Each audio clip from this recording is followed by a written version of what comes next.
Hello everyone, this is Thomas Kinkade, the painter of light. Hey, I tell you what, I am so excited to welcome you into my studio. And so I present to you at this time my brand new painting, Pinocchio Wishes Upon a Star.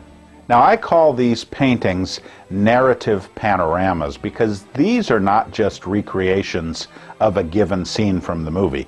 This is not just a clip or a setting or an exact moment from the film. This is a recreation of the entire panorama of the story. It is the narrative, all told in one visual form. So this painting is the second piece in my Disney Dreams collection.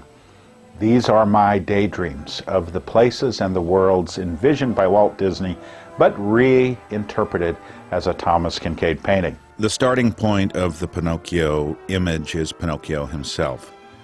We see him on a mountaintop overlooking the village where he came to life. In the middle foreground, we see the central conflict of the Pinocchio story, which is the element of temptation and redemption.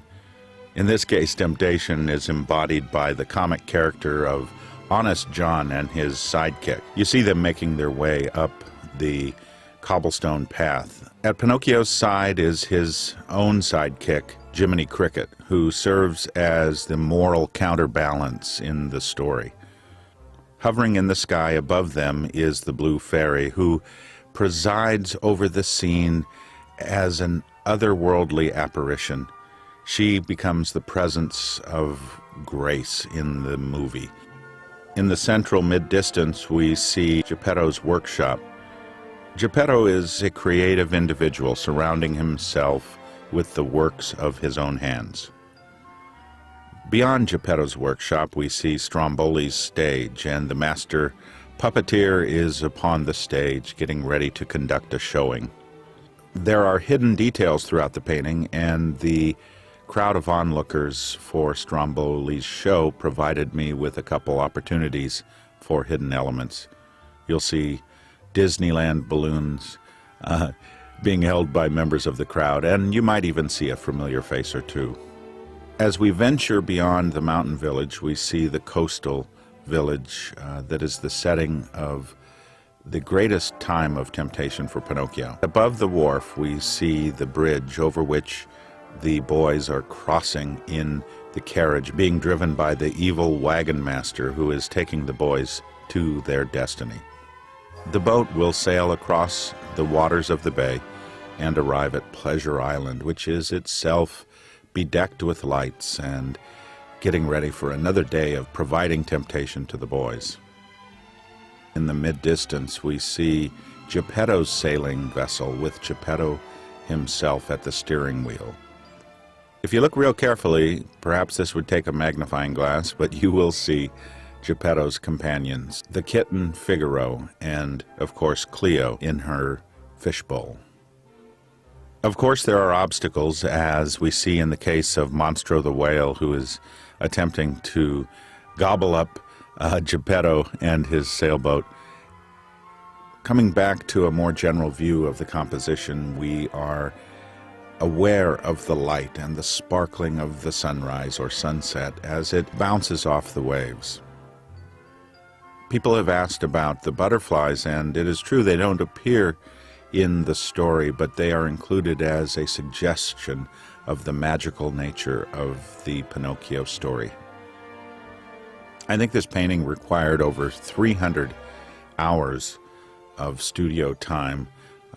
All the research that was done at the Thomas Kinkade Studios, the working with the archive, researching the original sketchwork and designs that were part of Gustav Tengren's plan for Pinocchio.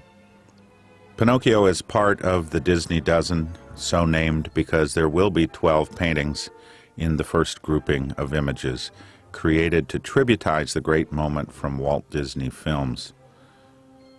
These paintings are more than just scenes from the movie. They are really meant to be a collaboration between the artistic vision of Walt Disney and the artistic vision of Thomas Kinkade, as I attempt to carry forward that same sense of wide-eyed wonder that Walt Disney wanted to portray. There are hidden Mickeys in the painting. You can find those for yourself. There are hidden N's, 25 of them, in the painting to celebrate my 25th year as a published artist. There are 5 hearts in the painting, representative of the 5 women and girls in my life. My beautiful wife, Nanette, and of course our 4 daughters, Merritt, Chandler, Windsor, and Everett. Each of these girls gets her own heart, and of course Nanette gets a heart as well as the hidden N's that symbolize my partnership with my wife. Well, it all gets down to dreams, doesn't it? The dreams that I have as an artist, the dreams that we have as human beings, because I think we all daydream about the same things: home, family, a sense of meaning in life. And even though this is a painting about a puppet, it is a painting about life, because the puppet at the end of the story comes to life, and he is able to wish upon a star and dream of greater things. In a sense, that's really my goal as an artist, to remind us all to dream. As a pastor said to me one time, he said, "Tom, your paintings are like a daydream brought to life." I love that quote. Like a daydream that we all share brought to life. This is Thomas Kinkade again, thanking you for wishing upon a star and making your own dreams come true. God bless. When you wish upon a star, makes no difference who you are. Anything your heart desires will come to you. If your heart is in your dreams,